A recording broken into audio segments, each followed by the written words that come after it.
We have all been there. Your computer won't respond to mouse clicks and your keyboard has stopped working. Unfortunately, there's often an easy fix to these crazy crashes. Turn it off and turn it back on again. And then the problem just mysteriously vanishes.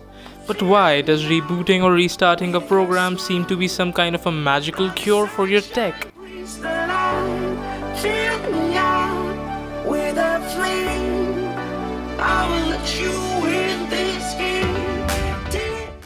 Well, it comes down to the fact that most computer freezes happen because of some sort of mishap that your system can't recover from on its own.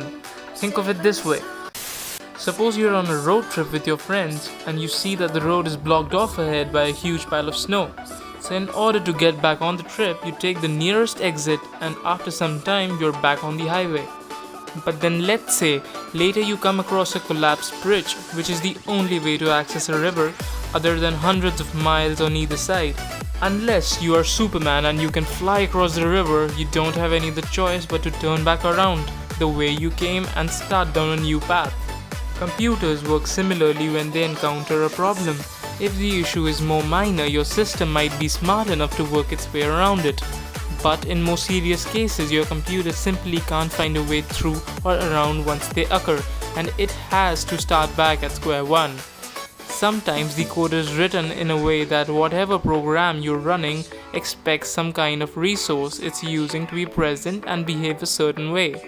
A good example for this is certain blue screens in Windows, such as the infamous page fault in non-page area, which in layman's terms means that Windows was trying to access a piece of data in memory that wasn't there, and code doesn't know what to do next. Kind of like when you encounter a vaguely worded exam question on a topic you didn't study. In this case, rebooting forces Windows code to reload from the very beginning, getting your system functioning again. But even if your computer isn't stuck in a blue screen, it may be running very sluggishly due to temperamental individual written program. Guys, if you're enjoying the video, do subscribe the channel and hit the bell icon for more exclusive content just like this. Badly written code can be stymied when it encounters an unexpected problem, like in Windows example, or certain conditions can cause it to run in what's called an infinite loop.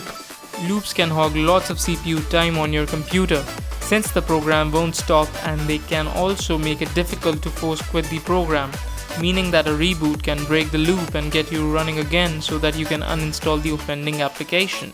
And even applications that are behaving more or less normally can open background processes that can hog memory or CPU cycles or be affected themselves by other malfunctioning programs.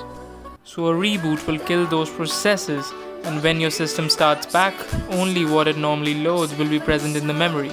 And since errors that programs simply aren't smart enough to recover from are so common, turning it off and then back on again has become one of the key components of becoming your family's resident IT expert.